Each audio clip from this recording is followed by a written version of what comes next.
just refer to my notes then. A very, very warm welcome. Is it Christian de la Huerta? Have I got that De la, right? de la Huerta, like this De la Huerta, Delaware? apologies. No, no worries. Delaware, and then throw in a ta. De la Huerta, De la Huerta. As you can see, Perfect. my other languages or my accents aren't really great outside of English. A very, very warm welcome, Christian. This has been a kind of long time in the making, and it's just unfortunate that it's kind of been here, because I've been really eager to get you on and talk about your book, because we were just chatting before the show about the impact that your book had kind of made on me, and so many talking points, so many talking points, and so many references and parallels with your life that I could identify with. But I guess just things are kind of meant to be the way they are. But it's a great delight to have you on the show. So you're very, very welcome. Thank you so much, Sinas. I'm really happy to be here with you and to connect and to have this conversation with you, and really appreciate your kind words about the book and the effect it had on you. Yeah. Well, let's just talk a little bit about you. Christian, you have 30 years of experience as a spiritual teacher, a personal transformation breathwork coach. You're the award-winning author of the book Coming Out Spiritually, The Next Step. You've just released your second book, which is going to be a 3-part trilogy. Right. This book is Awakening the Soul of Power, and it's part of the Calling All Heroes books. And I believe, if I'm quite right, that you've mentioned that this was a book 10 years in the making. And you've got a fantastic reference there, or quote from Gloria Estefan, the singer who you've been friends with for a number of years. You've also spoken on TedX, the conferencing thing. You've spoken at many universities, multinational corporations, and given lots and lots of conferences. So quite an experienced man who's been quite at this for quite a long time. Yeah, thank you so much. And by the way, I'm not personal friends with Gloria. I wish. I have so much respect and admiration for her, but I'm really, really incredibly grateful by the endorsement that she gave of the book. She got a really powerful endorsement to the book. Yeah, that's definitely something that stands out. It's not every day that we get someone as famous as Gloria Estefan, endorsing our book. So it's nice, I guess, to have that reference. It's not the be all and end all, but I guess it's just nice because it's a kind of eye popper, isn't it? An eye catcher. So yeah, listen, as I said, you've such a journey, such an amazing journey. And I guess like the things that you talk about in that book are things that I try to communicate, but I find it a lot harder communicating that live, or just kind of talking about it off the top of your head. So, for you to be able to sit down and research that, and, get your kind of thoughts together, and speak it and write it in such a passionate and beautiful way is so inspiring to me. And I just kind of wish that they were the kind of languages and phrases and sentences that I could maybe communicate with, that just kind of showed me I guess it didn't quite show me, but it's kind of this kind of realization that the message that I try to communicate, that could be potentially a lot more coherent and potentially beautiful. So maybe I'll just start taking quotes out of your book and speaking them in my next podcast. Thank you so much, Ian. That means a lot. Yeah, and it took a lot of work. I was working on it for 10 years, but I was brewing it for 10 years. I wasn't actually working on the book for 10 years. I was testing out some concepts in retreats and with personal coaching and that kind of thing. But I was so busy, like traveling from one speaking engagement to another, one retreat to another, traveling all over the world, offering retreats and workshops on breathwork. And it took COVID. It took the pandemic. I went from 100,000 miles on an airplane a year to none. And so it took the pandemic to sit my butt down and get the stuff out of my head and onto the computer and then paper. So, without minimizing the tragic aspects of the pandemic, for me, it was a good thing. Yeah, obviously, there was so much life lost, and obviously it's a very kind of controversial subject, because so many people had so many different Yes. opinions on it. But another good thing, you would guess that the main thing is to look for the positives out of it on a personal scale, on a worldwide scale. It's provided many people the opportunity to reassess their lives, and what's kind of going on in their Exactly. life. And with you getting that opportunity to publish that book, and obviously, it was released during the pandemic, I'm sure a lot of people would have picked that book up and read it, and potentially been inspired to look at their own life, and assess their own life, and recognize that what potentially they're doing isn't worthwhile, and isn't for their highest good, and hopefully then being inspired to transform themselves and do the work that you mentioned within the book. Yeah, and in fact, what we're talking about is one of the messages of the book, which is part of the process of empowerment, is shifting this kind of victim relationship with life. We feel done to by life. If only this hadn't happened, if mom hadn't been this way, or dad had done that, or the teacher or the minister, if only the system was set up differently.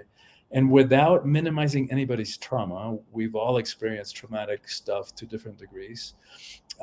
Without acknowledging that the world is not set up fairly and that the system is very unfair in some critical ways.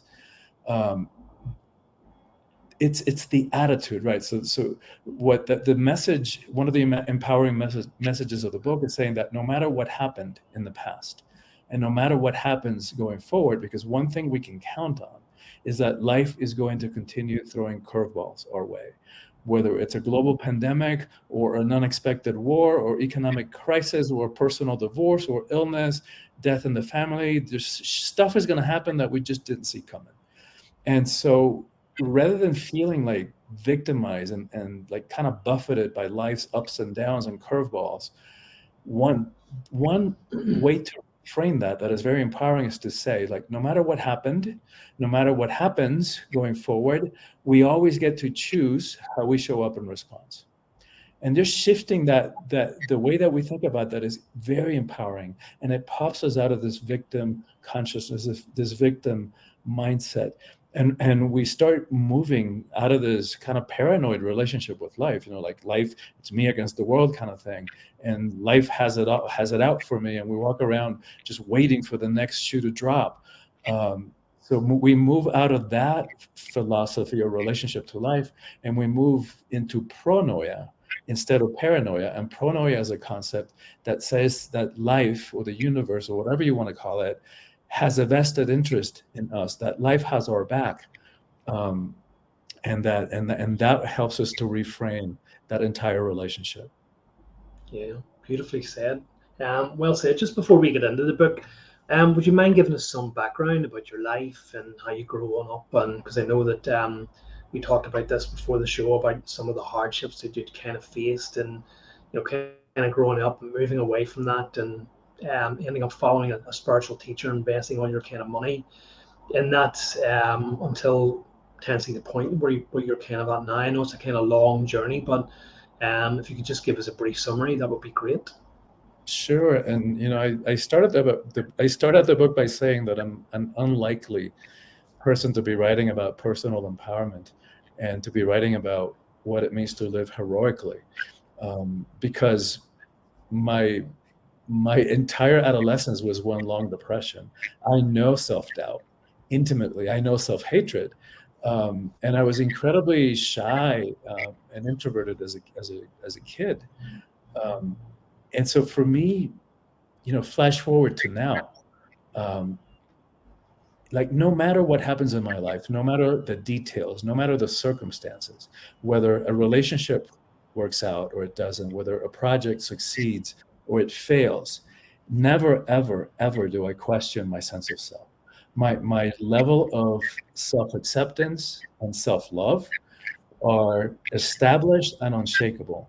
And so that's why I feel the confidence that I feel in writing this book, because in the teachings that I share and some of the practices that I share, some of the philosophies and ways of looking at life that I share in this book, and I kind of walk the reader hand by the hand in a very piecemeal way, very practical, manageable way, short chapters, because I know how busy everybody is, and I know how intimidating reading a whole book can be to some of us. So by making it short chapters, but with interactivity. So every chapter has power practices that are connected Yes. to it. And those practices are designed to help us integrate the teachings, to help us apply them to our lives, because so that they don't stay at the level of information. We don't need any more information, as you know, Signet. We've got information overload. What we need is transformation. And that comes from really taking on and living these teachings. And if they work for me, I know they can work for anybody. Um, and so yeah, a little bit more to that. I was born in Cuba, lived in Cuba my first 10 years, in a communist country, um, for which I'm actually very grateful too, because once we came to the US, where I've lived most of my life, it develops a sense of appreciation for things that many people who have lived in the West and democracies and free countries take for granted.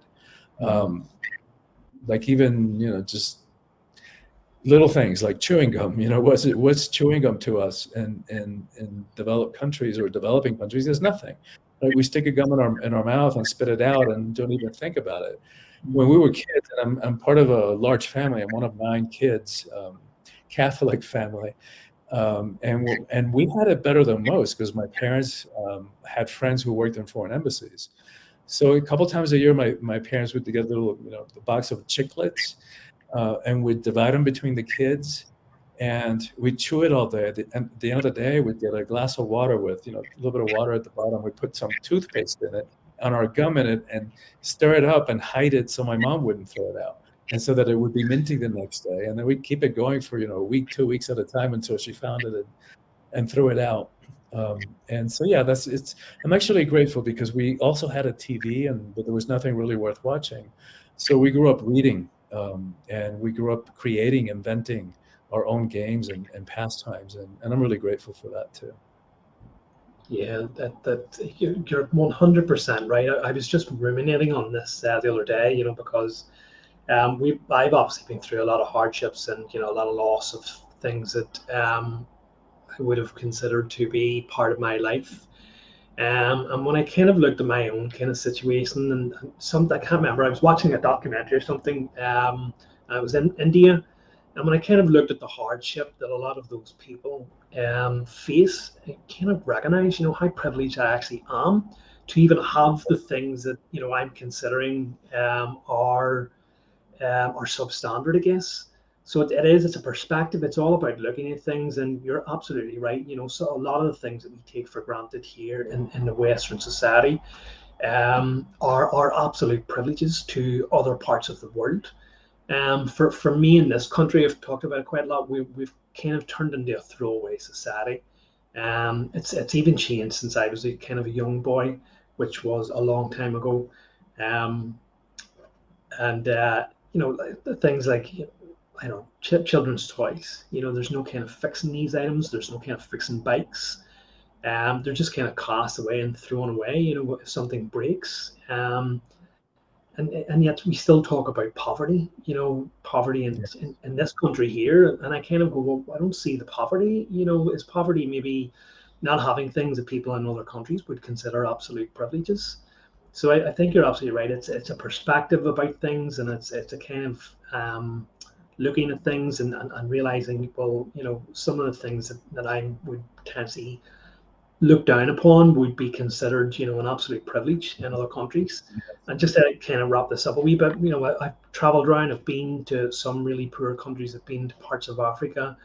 We've been to parts of Borneo. We've been to Peru and stuff like that. And some of the things like even an empty water bottle or a kind of broken trainer would be considered absolute luxury items for some of those people. Yeah. So you're absolutely right, and it requires a different perspective and a change of perspective. Yeah, and you're so right. It really is a state of mind. I know multimillionaires who live stuck in fear and who are stuck in survival mode. And the slightest adjustment in the market, and they go into crisis and fear.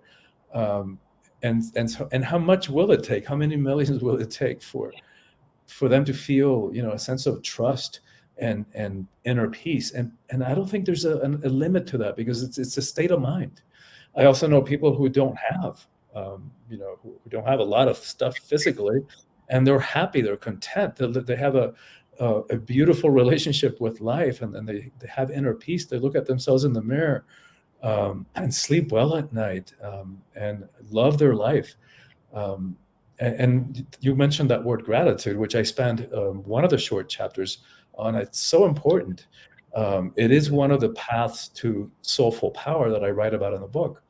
Um, and a beautiful practice, because if we spent 5 minutes in the morning on the way to work, on the bus or the train or driving to the office, and just came up with 3 things that we're grateful for, it shifts everything, because we can't be in gratitude and fear. We can't be in gratitude and anxiety, right? It's like we can only be in one. Of like and gratitude, actually, in Spanish, gracias, which means thank you, also means gracia, also means grace. And to me, gratitude is a state of grace. It is. You're absolutely right. And just to kind of expand it, maybe just a little bit further, you know, and this is what I was trying to get at in your last point about growing up and being grateful for those things, because it's gratitude. And I was mentioning, a loss of kind of surface level material in my kind of life. All right, maybe a bit more than that. But yet I still most days wake up, and that's kind of the first thing I do is have gratitude for the day ahead.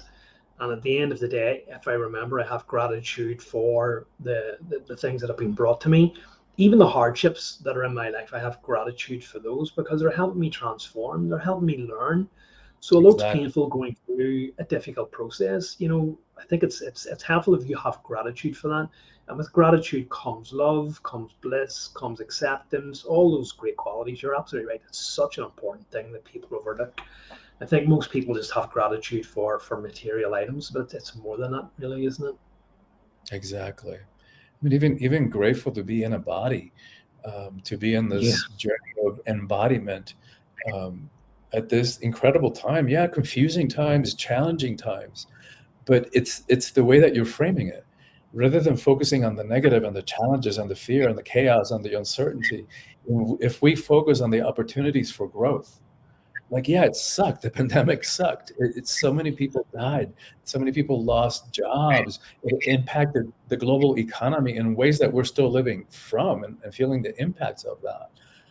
And yet, I also know, like you were pointing to, there's so many people who took the opportunity, the mandatory break, the mandatory global timeout, and really went inside and asked themselves the hard questions. Am I doing what I love to do? What am I here for? So like the pandemic kind of focused things in a way to know that we just never know how long we have on this planet. And so it kind yeah, of heightened that perspective and heightened what's important. I know some relate people who ended relationships. I know people whose relationships got really strengthened by it. But so what do we do with what we got? yeah, yeah. How do we react to that situation? Right.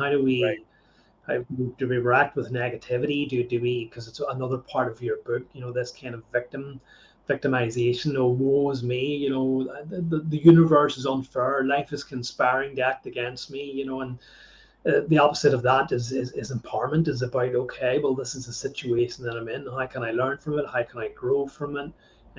It's just all a way of looking at the world. But your book I found just fascinating, because it's obviously part of the Calling All Heroes series. And in this book, you are talking about anyone, as we just talked about there, anyone who's doing this kind of work, who's reassessing their life, who is trying to change, trying to stop falling into victim mode, into all these kind of things, is what you would call a hero. And it really did strike me, because I've never really considered that idea, because I guess in our modern media, in our societies, especially now with all these kind of superhero movies out, but even films like Indiana Jones and all that, there, we kind of have that archetype. Well, that's what a hero looks like. And I use the word hero here to, as you quite rightly use, as to establish that that includes both genders. not Right. this silly heroine hero, Mr. and Mrs. at the end of the day. Like it's just this idea of you're a hero regardless of your gender. So in our modern society, we're kind of told that heroes are people who are superpowers, people who are, saving the world, people who are saints. But what you're trying to get across to people is that if you're trying to change yourself and thereby changing the world, you're a hero for even doing this work because you're That's changing society. It's one less person who's falling into this victimization or victimhood, one less person who is, gossiping about person, one less person who is on a path to destruction or causing the problems that we see in the world. It's such a powerful, powerful message. yes, yes, and you're so right, Zenith. And I actually, went against the advice of a publishing and marketing consultant who said, "Don't use the word hero."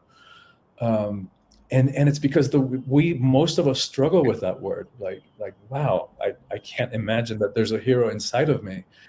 And and I think, going back to the pandemic, it helped us redefine and expand the way that we think of what heroism means. Like most of us think of when we think of the word hero, we'll think of either a superhero, like you're talking about, or somebody, a warrior, a first responder, somebody who places their life at risk for the sake of somebody else or for a larger cause.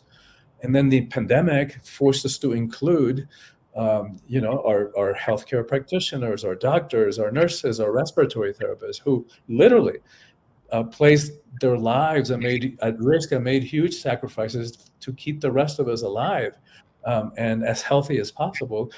And I would even include delivery people and grocery store clerks who also made so many sacrifices to keep the rest of us supplied and fed. And but what about the rest of us, right? That's the question. And you're absolutely right. The book focuses about what it means to live heroically in that day-to-day basis. And you're right, like having the courage and the willingness to look inside and to ask ourselves the hard questions. Who am I? How did I get here? What are my patterns? What are my triggers? Why do I do the things I do? Why do I get in these patterns of self-sabotaging and self-destructive behaviors? Why do I get stuck in these relationship patterns that sometimes feel like I'm in the same boring movie? Maybe with a different co-lead, a different actor, but it's the same crap, the same kind of arguments, the same kind of issues coming up over and over again. And so at some point, we have to get real and we have to get honest and say, you know what? There's one common denominator in every one of those arguments, in every one of those relationships, and it's right here. And so why, right? Why do I do that? Why do I get stuck in these patterns? And why do I seem to attract people who are not a match, who are not available? And so all those questions, what you were talking about, popping out of victim mode, taking responsibility for our lives and for our emotions, choosing to respond rather than just react automatically when somebody says something that's hurtful to us. Those are all, to me, they're heroic and incredibly difficult things to do. Just even developing awareness about our emotions, that takes work. And it's incredibly worthwhile to do all those things, and to look inside. The reward for that is, relationships that have a chance of working. It's that sense of personal empowerment that we're talking about, a life that is filled with meaning and purpose. And I think ultimately the ultimate reward is freedom, so that we get to do what we do in our lives and live our lives however we live them, from choice, from freedom of choice, rather than out of some unhealed past trauma or some misunderstanding of something that happened to us when we were kids. And so we made conclusions about ourselves, because of those situations. Somebody said something to us the wrong way, and we took it on as truth that there's something wrong with us, that we're too much of this, not enough of that we're damaged goods, that we're not worthy of love.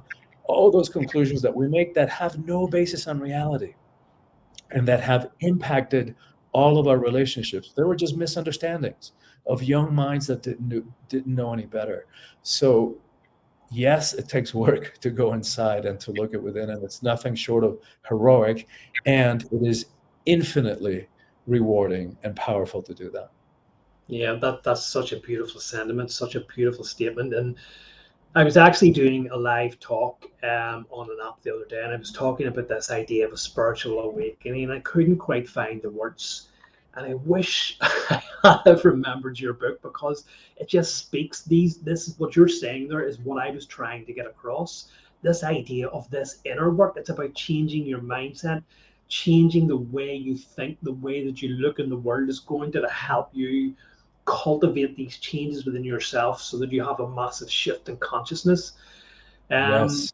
so I wish I had remembered that. I feel like I'm back in time now, for frick's sake. But Well, you just described it very eloquently right uh, there. yeah, well, it didn't seem quite elegant. But yeah, I guess that's why, as you touched upon there, why that why we look at ourselves, or why you're talking about anyone who kind of does this. For anyone who doesn't understand, doing this inner work upon yourself, this transformative work, is the hardest thing that you will do. It is the hardest work that you will ever do. That giving advice to someone else for a situation or anything else is the easiest thing to do in the world. It's easy to give advice because you have no dog in this race. You That's have right. no aim in it. So if things fall apart or it doesn't work out, you've no investment in it. You've kind of lost nothing. You may feel bad for the person, but so giving advice about, oh, you need to change this or you need to do this here is so easy. Go and try and do it yourself. Go and try and look inside yourself and Yeah. realize it's easy for people to say, I don't need to do that. There's nothing wrong in my life. Maybe Yeah. there isn't, and maybe there is. It's only when you kind of do this work then you begin to realize how actually out of balance that you actually are, and how much more that you can achieve in life. And just when you were touching upon there, I think that a lot of our society is just kind of this on autopilot. They just do things without thinking of why, as you say, why am I like that? Why do I behave in this way? Why do I react in that way? What are my feelings trying to teach me? What are my feelings saying? Why am I feeling that? Whereabouts am I feeling? Where does that feeling come from? Um, People just, well, I just feel it. This is me. This is the way I react. This is the way I respond. So it's, for me, it's this idea of people are just on autopilot. They're kind of robotic. They don't actually sit down and try to understand where it is they've come from and why it is that they just are. And when we see, especially in today's culture, someone who's potentially does something that's out of place in society, then we have this kind of judgmental society. People are just quick to judge. They are quick to get on social media, and we've heard this idea of a Twitter storm, that and people are forced to apologize within an inch of their lives. Yeah. But people don't have that basis within them to look inside themselves and realize that what they're angry about, or what they're asking that person to apologize for, or what they are shaming that person for, has a lot of basis within their own life or something similar. I find that quite a lot, that people, don't actually look upon themselves. If that makes any sense. Oh, it makes total sense. I think our society conditions us to numb out, to not think, to run away from ourselves, to escape from our emotions. And we're so brilliant at doing that, right? We numb out. We don't want to feel the stuff. So we numb ourselves out either with substances, or food, or sex, or social media, or gaming, or even too much exercise, or too much work. Those are all strategies that we use, TV, to run away from ourselves. But the thing is that all that stuff that we're running away from is not going to go away, no matter how far deep we stuff it or try to stuff it under the subconscious of our attention. Um, it's only going to grow worse. It's only going to fester, and it's going to continue impacting us and our relationships from the subconscious. So it's not a good strategy. It's only going to get worse. And so yes, it's so important. It's and not easy, as we're saying. It's heroic work to go inside and ask those questions, but it is freedom, empowerment. That's what we get. So let's give an example of that. Say you and I have a friend, Joe, that runs inevitably 20 minutes late. And so I have lunch with Joe on Monday. You have lunch with him on Wednesdays.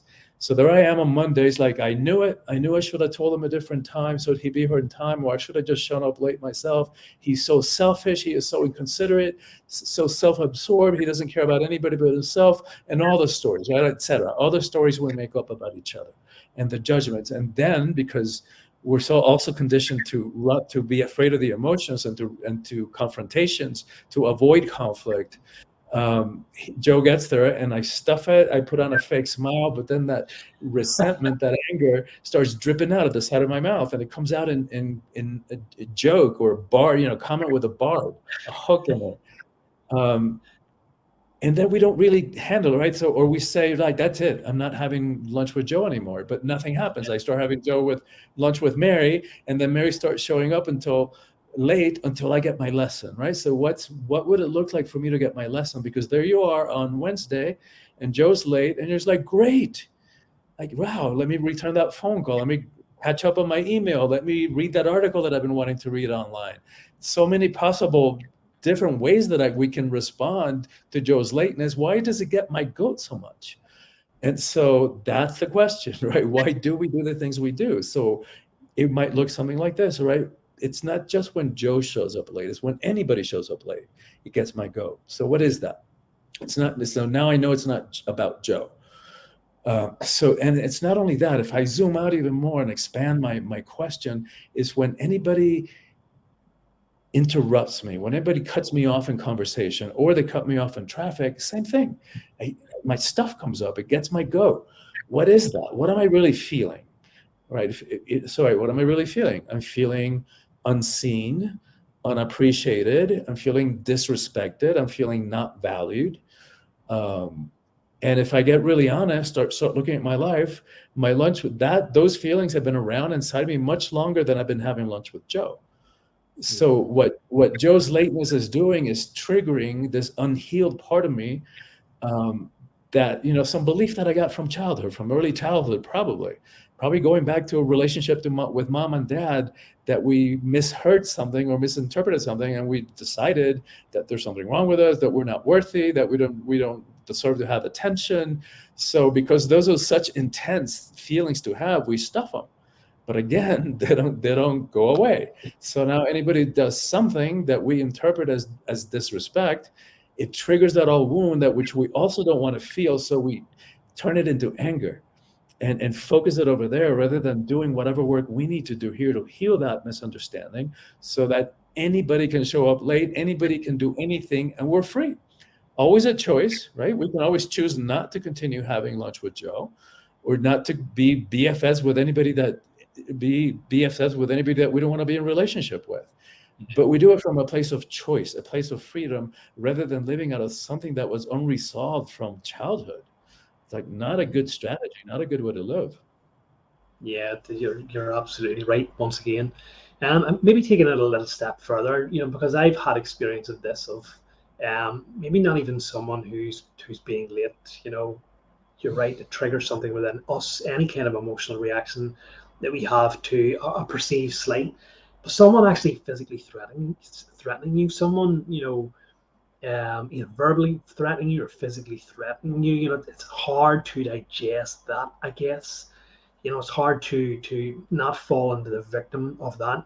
But again, it seems to be quite obvious, that person threatened me or that person abused me. But how can we respond to that situation? How can we, what are we learning from that situation, other than potentially the person is a bit rude or whatever?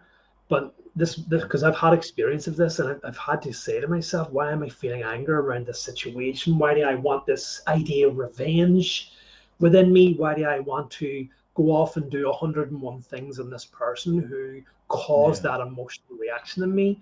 What is it stirring up within me? I'm wondering, is there anything that you would speak to about that? Because I'm sure that's not just me, but quite a tricky situation for a lot of people. Yeah. I mean, so many points that you bring up in that question. One is, right, we're at choice, like in owning our power, and stepping into our power. We still, we're doing so in an intelligent way. So if we get accosted by three guys with guns or knives in a dark, corner or a dark street, it may not be the right time to say, well, this really doesn't work for me. guys, right? And that may be the time to just hand over the wallet. It's a case by case situation. Um, and again, it's like, yeah, those are the toughest ones. The things that human beings do to each other, especially that do to kids, um, yeah, that it's hard to, those are the hardest ones to pop out of the victim mode about, because as a kid, what did we do to deserve that? But mm, that's where I go back to that way that I was so I'll say it again. This is not to minimize anybody's trauma. It's not to deny that. Like, stuff happens that should have never happened, and I'm really sorry about that. And yeah, if we're still holding on, to holding whatever happened, if we're holding that person for what they did or didn't do responsible for our state of being, if we're holding on to the system, right, to the unfair system, which is not denying that there isn't an unfair system, there is, but if we're holding that responsible for our state of being, we just gave our power away, mm, right? So that's why I'll go back to saying it again, that it's like, I'm really sorry about what happened. There's nothing we can do about that except choose how we show up in response. And when we reframe it in this way, right, like, that sucked, I wish it hadn't happened, and what am I going to do about it? How am I going to show up in response? And I'll yeah, give you a personal example, something that I hardly ever talk about in public, and certainly not on a podcast. But I was sexually abused, and and using modalities like breath work and some of the mm, teachings that I share in this book, um, like, that stuff gets healed. And I've worked with many people who have also healed traumas like that, a rape, sexual abuse, yeah, um, you know, s- even violent stuff. Um, and it's like, these days, like, we can reframe it, right? So that I wish that hadn't happened, but it happened. But you know what? There's things that happen because of that, for which I'm actually grateful. Like, I'm actually grateful by the depth of compassion that was born in me because of that. mm, Because I know what that feels like. The details are different, the circumstances are different, but I know the pain of that. And because of that, I also know how to help people get free of that stuff. And that is priceless in my book. Is like, I am so grateful that I have that depth of compassion yeah, and the ability to get people get healed and free from that kind of stuff, from that kind of trauma. yeah. And so I'm really grateful for that. Yeah, you're absolutely right, and I really do appreciate your candor for giving that as that very personal and deep example. But I guess it goes back to this idea of victimhood, and like, what are we going to do with that experience? Although, in a way, you wish you could have learned those lessons and those understandings without that happening. It was through that traumatic experience that you have learned to grow and share and have that empathy and stuff for other people. It really is. But as I said, I just really appreciate your candor for coming out.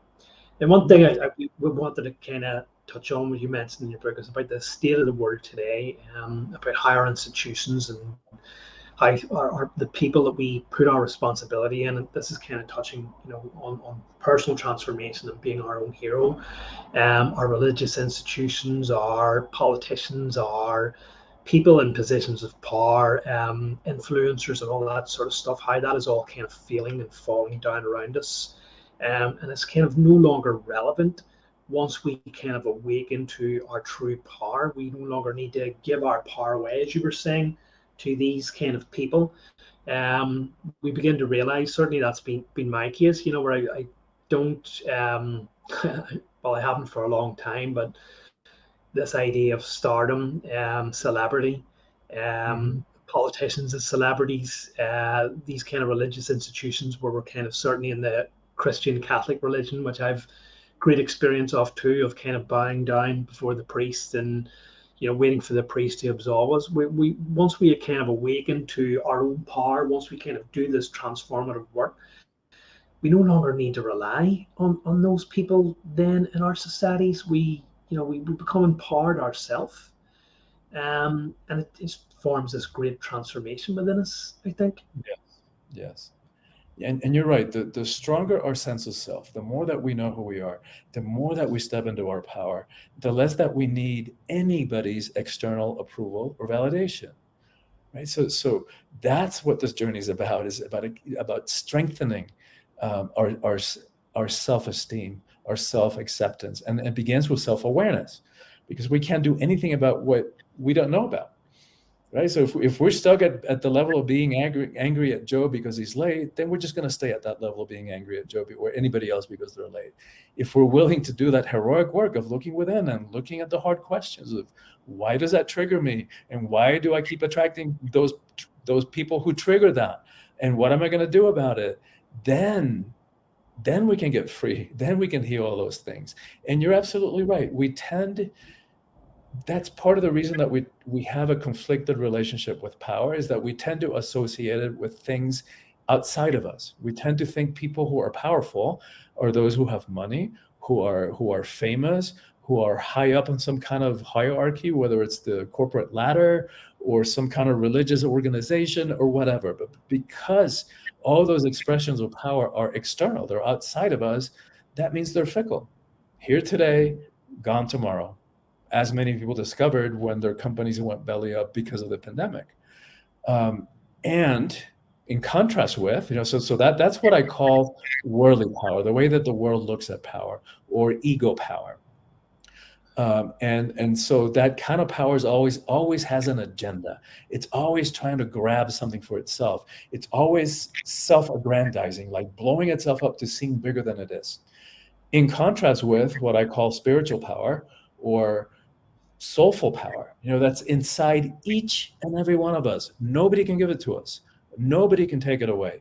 We are the only ones who give it away. And the sad part, Zenith, as you know, is that it's the lame reasons for which we give it away. Like, we say yes, and when inside we really feel no, like this is not okay with me, for an illusion of security. We override our feelings, our preferences, our desires, our dreams, and settle for a false sense of acceptance, for that false sense of security. We settle for crumbs of pseudo love, and we stuff ourselves into small little packages to avoid conflicts. Like, my God. And that stuff doesn't work out anyway, when we approach it from that perspective. And so and again, like that spiritual power, that soulful power, is humble. It doesn't need to prove anything to anybody. It's about service, not about getting something for itself. It's about making a difference in the world. And it's like, I think of a Gandhi or a Gandalf, and from the Lord of the Rings, and their simple monastic robes, their sandal feet. From looking at them, we'd never know how much power they hold until it's needed, and then get out of the way. Gandhi brought the British Empire to its knees when it was at its highest point in terms of global reach, without ever shooting a gun or landing a single punch. Talk about power. Yeah, that's so important. And I think um, a lot of the reason why we do get upset is because we were just talking there. We give our power away to these people. We put them in position of authority. We look up to them, and then when they disappoint us, it stirs up all this anger and resentment within us. But we were the ones who elected these people. We are the ones who put them into position of choice, because we don't realize how powerful we actually are, how much power that we have. And so we look to external people, we look to external heroes. I guess this is what this book is about, is recognizing that you are your own hero. You don't need an external person. You don't need an Indiana Jones type or a politician who's going to come. And I guess this is our political system. We vote someone in 4 years or wherever it is. Inevitably, they disappoint, and then someone else comes along and promises us the world, and we decide to vote them in. So, or maybe it's a case of the lesser two evil, only for them to disappoint. And we're on this kind of never-ending cycle of instead of going, right, well, when are we going to stop? When are we going to wake up? I guess, when are we going to do the work upon ourselves and realize that all that we ever need is contained within inside us? And I guess I think a lot of people feel, as you turn around and said, this illusion. Well, how can I change the world? How can I'm only one person. What power do I have? But if you do this kind of work upon yourself, and you develop yourself, and you transform yourself, and you recognize the power that you have within you, okay, you may be one person, but if another person does that, and another person does that, and another person does that, And so many people who potentially are inspired to transform themselves based on the way that you've transformed yourself. What happens to our system? What happens to our old institutions of power then if we have enough people who have transformed themselves? Then we change society then as a collective, rather than just saying I'm one person, I don't have the power. But I guess what I'm trying to get, if I haven't made myself clear, if you have transformed yourself, you are an inspiration to someone else who wants to transform themselves because you've kind of tamed your ego, you have a different outlook in life, you've developed all these qualities, you seem to have this inner peace, this radiance within yourself. And I think Yes. that's very, not seductive, but it is very Inspiring. inspiring, I guess, to someone else to see that. So it naturally makes that person want, what is it you're doing? What have you what have you changed about yourself? So that transformation that you've done upon yourself becomes this Yeah, magnetizing force to other people. And so that's how we change the system. That's how one person can inspire a difference. absolutely. Never underestimate the power of one and the ripple effects of what you're talking about, of being willing to do the heroic work of healing ourselves and liberating ourselves, and stepping into our own power and our own purpose. It makes all the difference. And there's so many examples of people like Malala, the young Pakistani woman who got the Yes. Nobel Prize. I mean, just as somebody who could have been so easily felt like a victim, somebody who, just because she wanted to go to school, people, some guy threw acid in her face and deformed her face. It would have been so easy for her to be in like, woe is me, poor me, and be so angry, whether towards men or towards life, towards the world.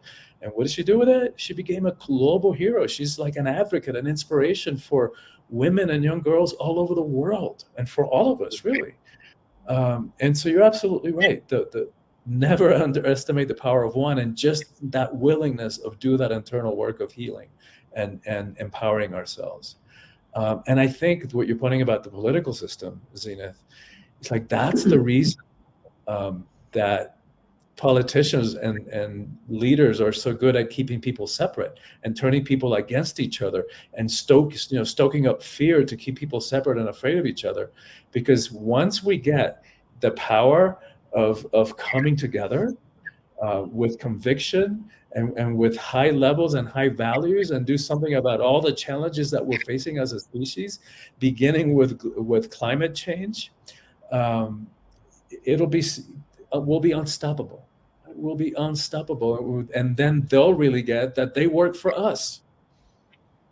But we're not. We Yeah, haven't got. We haven't understood that yet. We haven't really gotten that yet.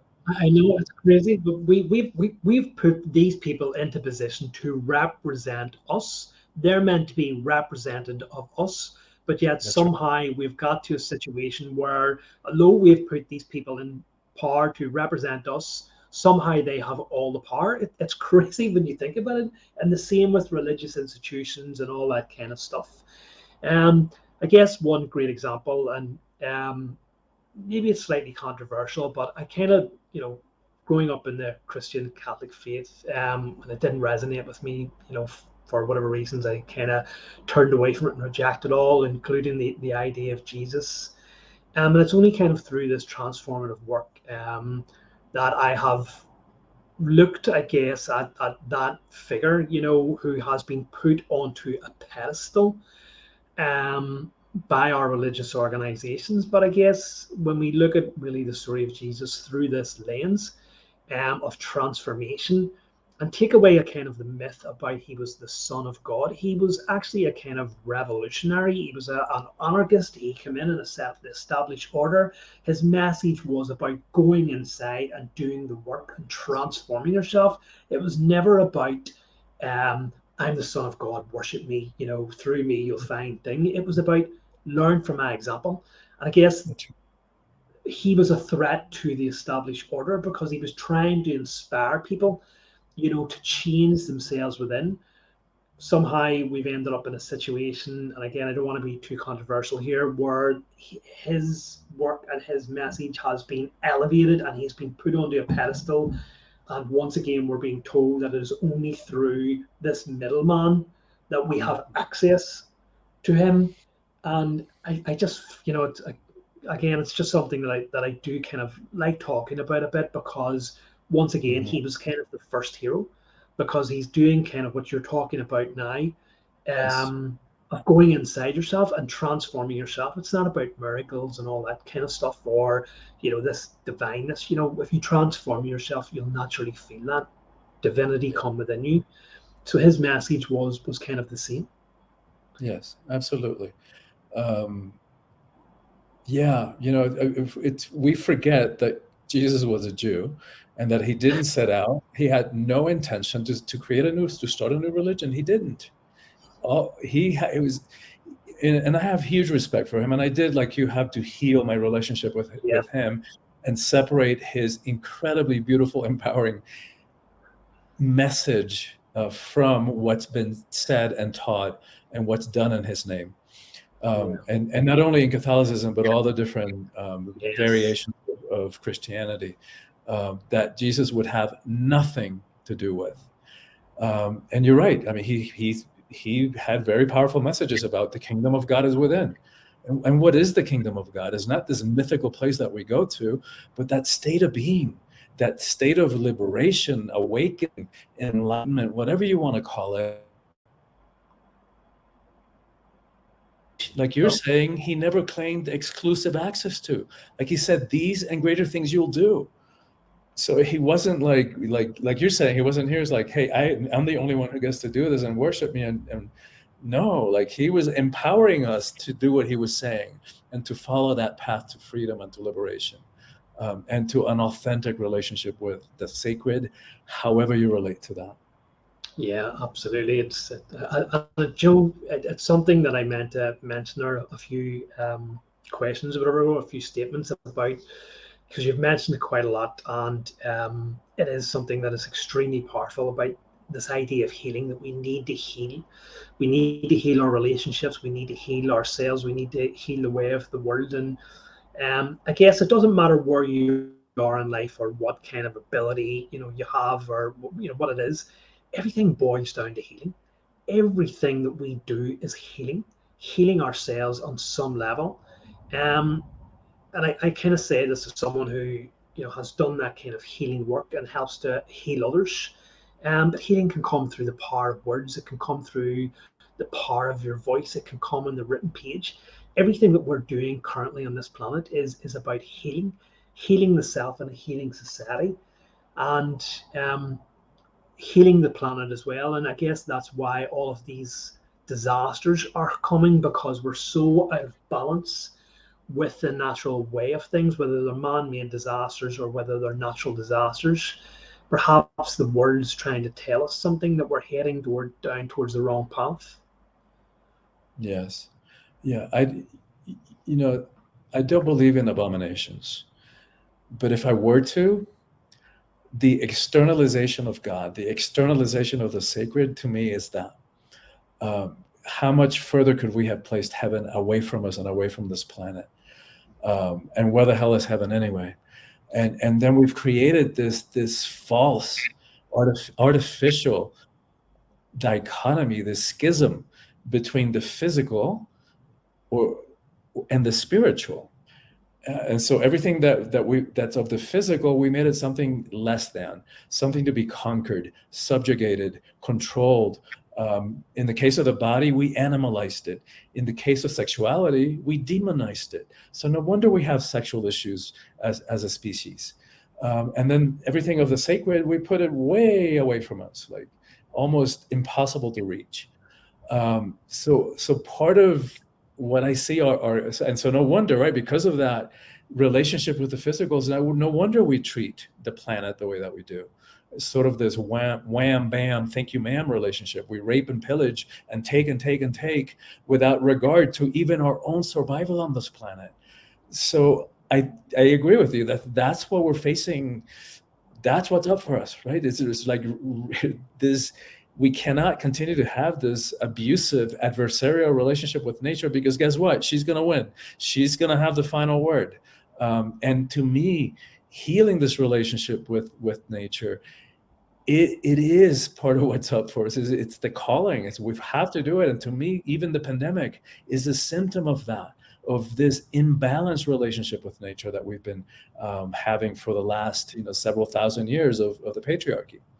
Yeah, absolutely. It just kind of reminds me of this quote that I think I'm just paraphrasing here, but it come from one of these kind of great beings, and it was kind of talking about what we're talking about now, and it kind of said like there's no outward shelter in our life from the gusts and flurries and blizzards of cruel catalyst. However, Mm, to the pure, everything it's encountered speaks of the ever-present love that's there. So it's just mm, kind of this. I'm not quoting it word for word, but the important thing part about that was that there's no outward shelter. yeah. Everything happens from within. So Yes.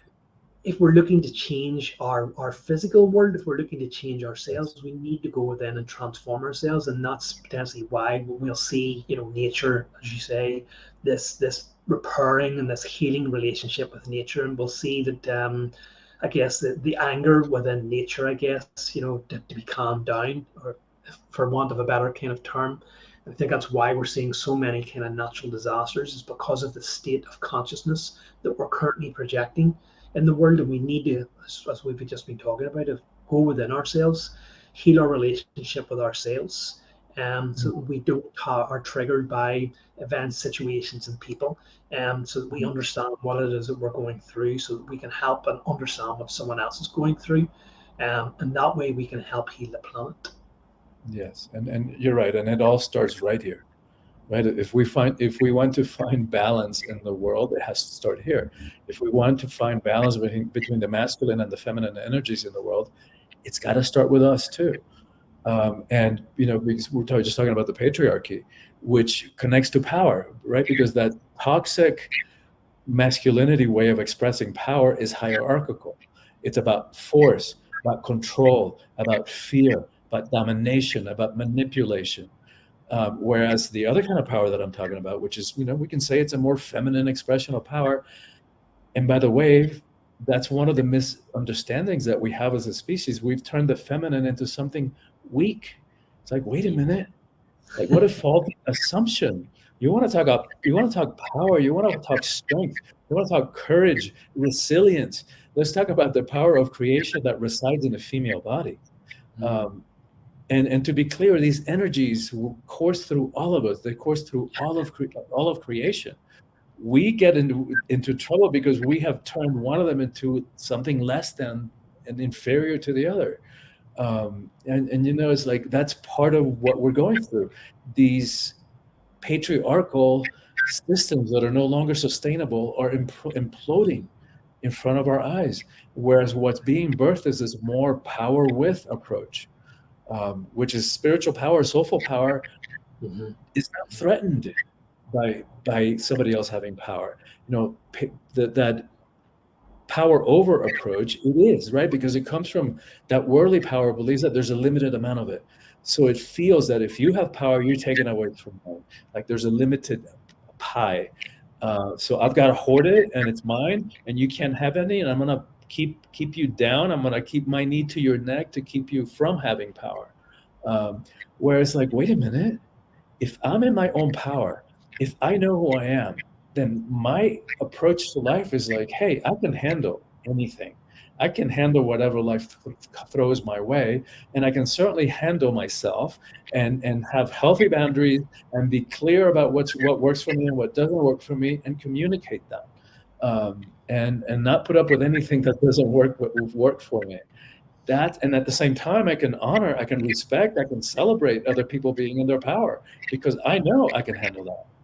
Yeah. Why are we so threatened? Why are we so threatened by different expressions of I wouldn't even say power, but just different expressions, people wanting to express themselves? Why do we find it so threatening when someone, suggests that they feel feminine? I guess obviously you understand this concept as well, is that femininity is not exclusive to the female gender in the same way that masculinity is not exclusive to the male gender. They're expressions of energy.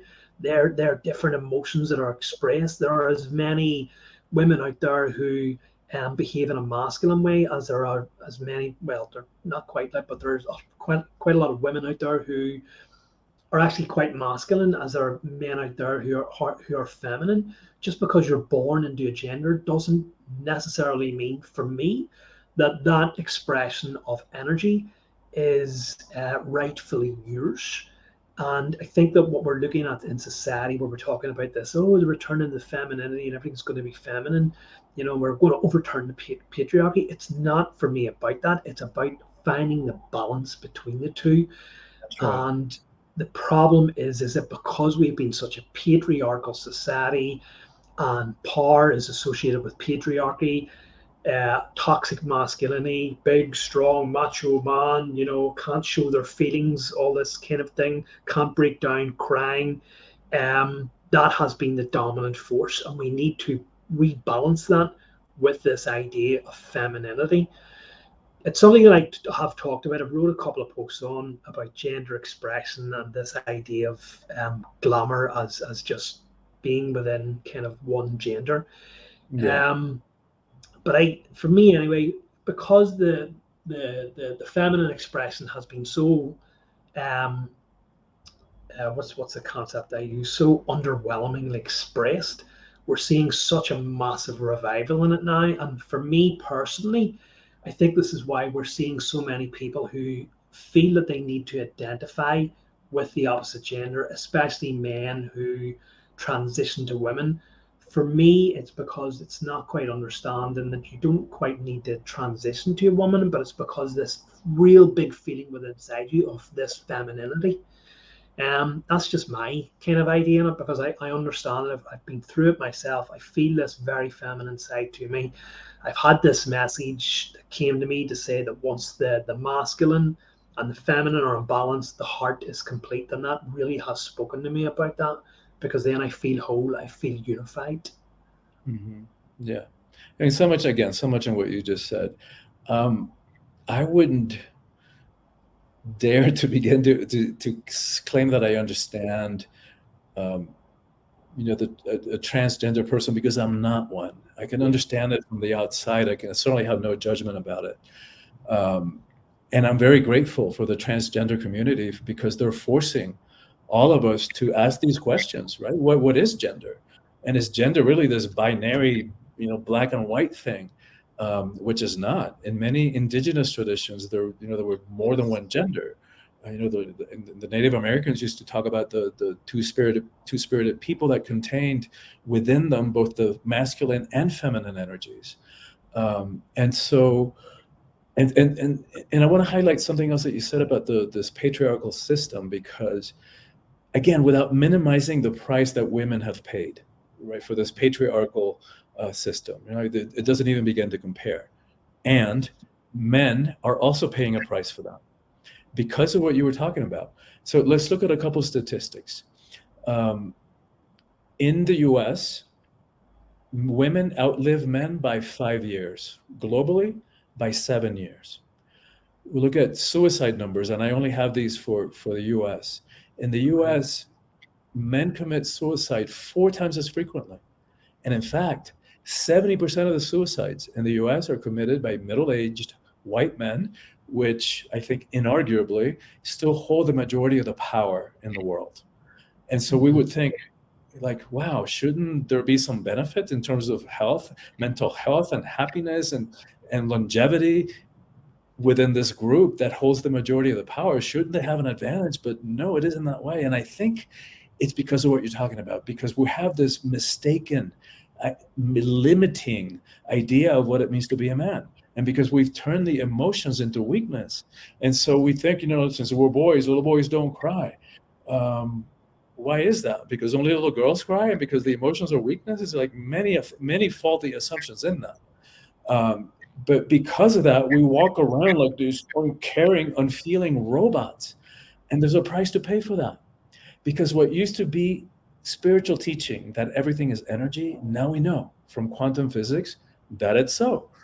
So that means these bodies, even though they feel solid, this chair that I'm sitting on, energy, the emotions, energy. We know that energy cannot be destroyed. It can only transmute into a different form. So every time, for the thousands of times that we have stuffed our emotions, they don't go away. They get stuck in the tissues of the body. And after a lifetime of suppressing emotions, we walk around with layers and layers and layers of repressed emotional crap.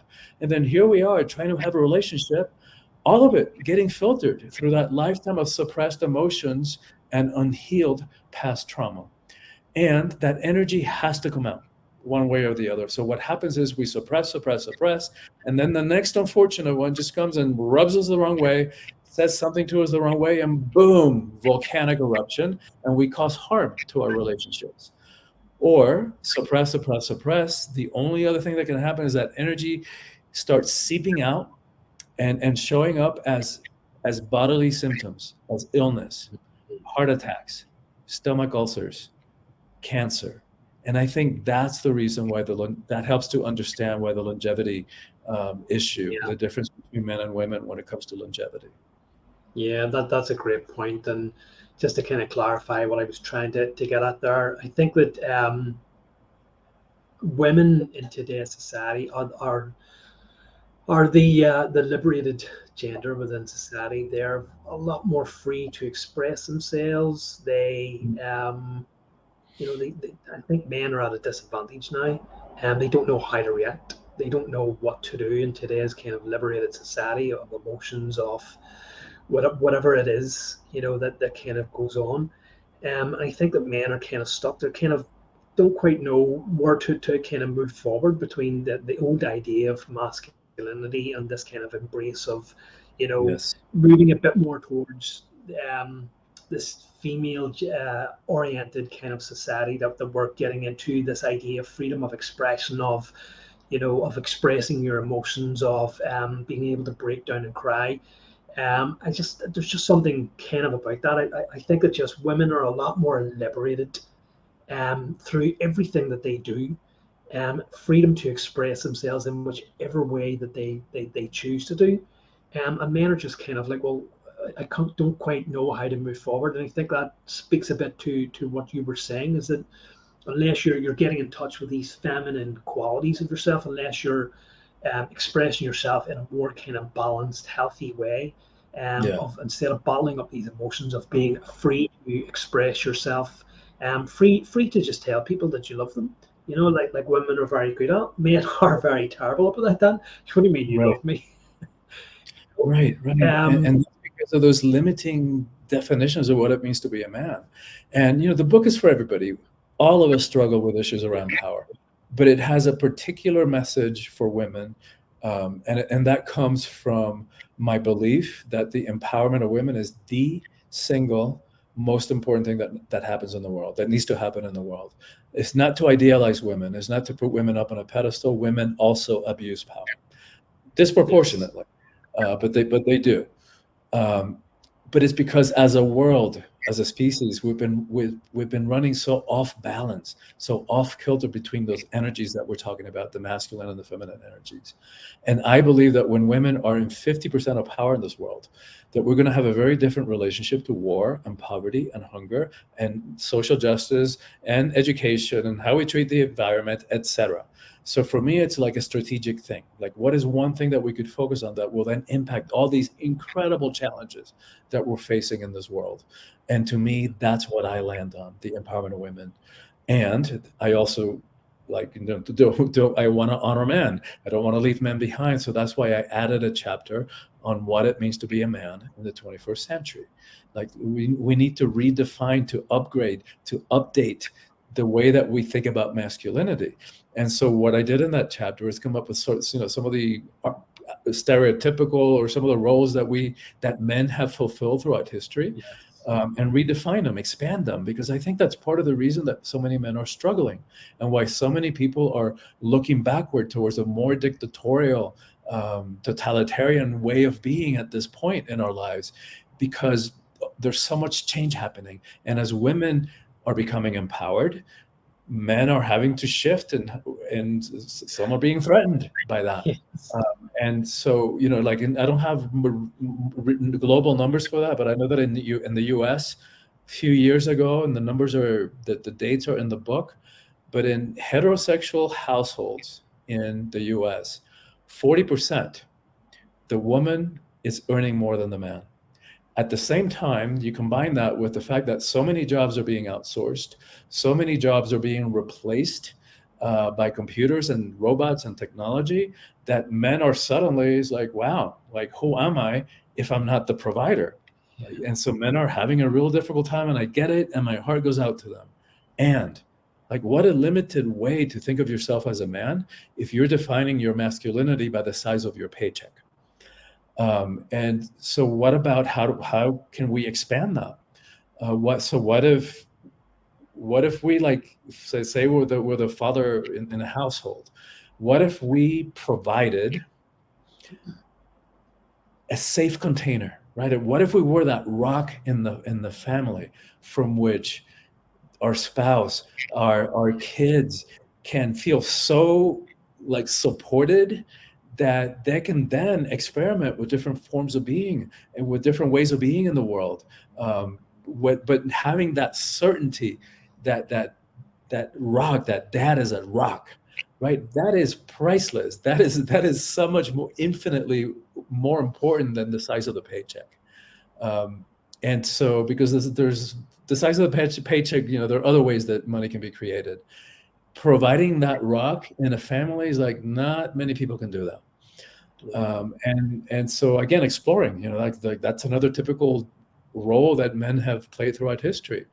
We're running out of place to explore unless you go far out into outer space or deep into the oceans. But what about searching within? Yeah. Right? What about becoming that hunter, that explorer that's looking for the places in ourselves that need healing, Yeah. that the places in ourselves where we have been selling out on our power, the places in ourselves where there's still self-doubt, where there's still self-hatred, and healing those, for not only for our sake and the sake of our happiness, but for that of our loved ones, because those ripple effects are going to go out and impact everybody around us. Yeah, and I know you mentioned that in your book about redefining what it means to be a man and finding different roles, and all these kind of old kind of roles about the provider, the hunter, the gatherer, the even the destroyer. It's about taking those old roles and finding new kind of roles to be that way. The protector, why don't you protect your family with love and kindness, and protect against false information, protect the Yes. earth, be a steward of the earth. Um, Yes. so many of these different kind of things. If you need to destroy something, destroy old ideals, old beliefs, limiting things. So there's so many different roles that you talk about that the 22nd or 21st man can kind of step into. If he feels those old kind of roles, those kind of power structures falling down, there are so many good roles that have to do with creating. And even if the outlet isn't about creating, well, if you find that need to destroy the things that are harmful within your That's society, within your community, and stuff like that. Stop false information coming through. So there are so many different roles that men can now inhabit. That we can still fulfill that role as the traditional man, but just in a different way. beautiful, beautiful. And yes, um, it's obvious, Zenith, that you and I are not going to run out of stuff to talk about, and that we can just go from one fascinating topic of conversation to another. Um, and so I wanted to thank you. I've got to run. I just looked Yeah, at the yeah. time, realized that we I didn't. I that we didn't get the half. I said to you I'd written like 3 pages of note, and that was condensing it. There's so much that I didn't because I didn't get to talk about the ego and so many oh my good God, things. But you know what? Maybe when you release your second book, we'll get back on again. And I would and like that. I would like well, look, that. And just quickly, Christian, let us know what your plans for the future are, because we've mentioned that there's a second book in the making.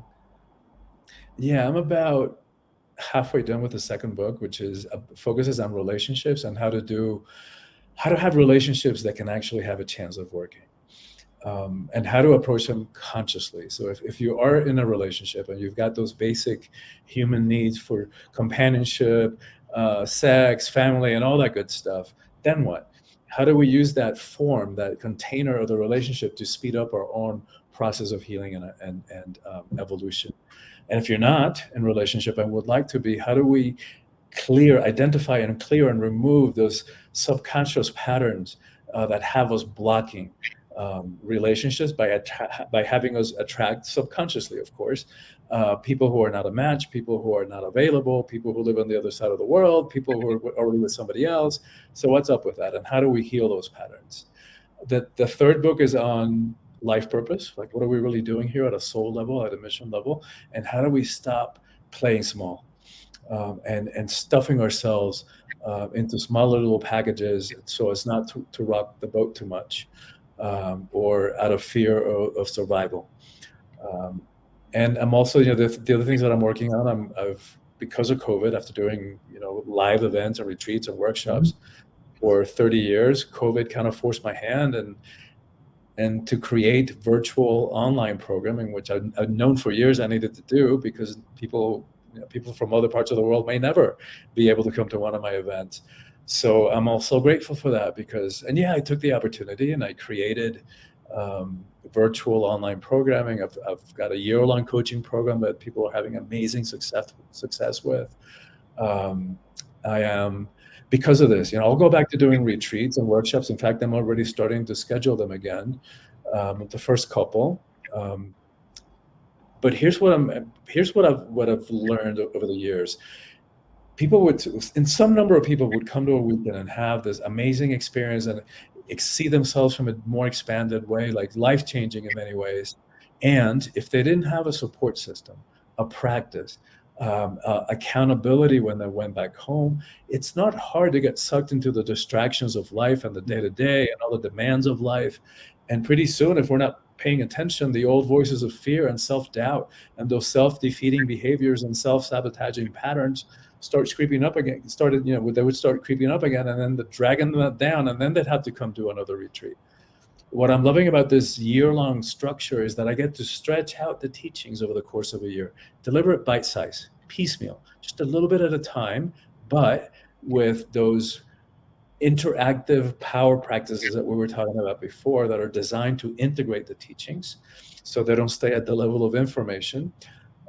And also accountability. So every 2 weeks, coaching calls with me, which what I've discovered is it makes the transformation a lot more sustainable. And also because I know that not everybody can swing a year-long coaching program. I'm in the midst of creating this summer a shorter, 4, 5, 6 week transformational program. Okay, that sounds fantastic. It really does. Sounds really, really interesting. And I guess if anybody who has listened to this conversation and has enjoyed it or intrigued, where can they find you? Where can they get a hold of you? Where can they get your book? What's your website? Thank you so much for asking that question, Zenith. The book is available wherever books are sold. So you can order it at your local bookstore if you want to support them, or you can get it on Amazon or any of those other websites that you can get books on. In terms of reaching me, probably the best way is my website. And then from there, they can access my social media.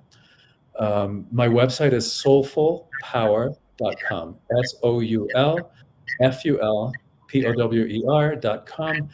And for anybody who's watching this and who goes to my website and gets on my email list, and we know how easy it is to click unsubscribe if it doesn't work for you down the road. But anybody who gets on my email list, we'll send them a sample chapter of the book, the one that talks about what it means to live heroically in the 21st century. We'll send them some of these power practices that we're talking about. I will send them a guided meditation that I created in like the worst part of the pandemic to focus on how do we live into trust? How do we move into a place of trust in the midst of these global times of uncertainty and fear and chaos? Wow, wow, fantastic. I'm going to ask you to leave us with one, because I'm sure there's many, and there were many in your book that we didn't get around to. As I said, I highlighted so many. Can you leave us with one kind of inspiring piece of whatever, one inspiring message, something that you can sum up, that people can do right away? something that you think is the core of your message? Yeah. I think there are two keys to freedom. Not that there aren't more, but the two that I focus on, that I teach about. Um, One is understanding the ego. And we don't have time to get into it here, but get the book because it explains it really, really well in a way that we can relate it to our own lives, so that we can let ourselves free from its self-made prison of fear and lack and limitation and victimization and self-righteousness and judgment, etc. All the stuff that keep us imprisoned. And so that we can let ourselves free from all that, all those self-defeating behaviors. The other thing that I get into in the book as well is the power of the breath. And I actually have a TEDx talk about, called just that, the power of the breath. So any practice that you can do to help you deepen your connection with the breath, that's where the secrets to healing and to peace of mind are. If you think about it, in most spiritual traditions, the same word, one word, can mean breath or spirit, depending on the so the more that we can deepen our relationship with the breath, the more that we'll find inner peace. And there's swamis in India that have that much control over their body that they can tell the heart to slow down, and the heart slows down. Some of them even mimic. They get so relaxed that they mimic, like they can get to a deep place that it's almost hard to differentiate from death. Most of us are never going to get there, right, to that level of control and of the body, but anybody can slow down the breath. Anybody can do that. When we slow down the breath, the heart has no choice. The heart has to slow down. And when that happens, the body begins to relax and the nervous system begins to quiet down.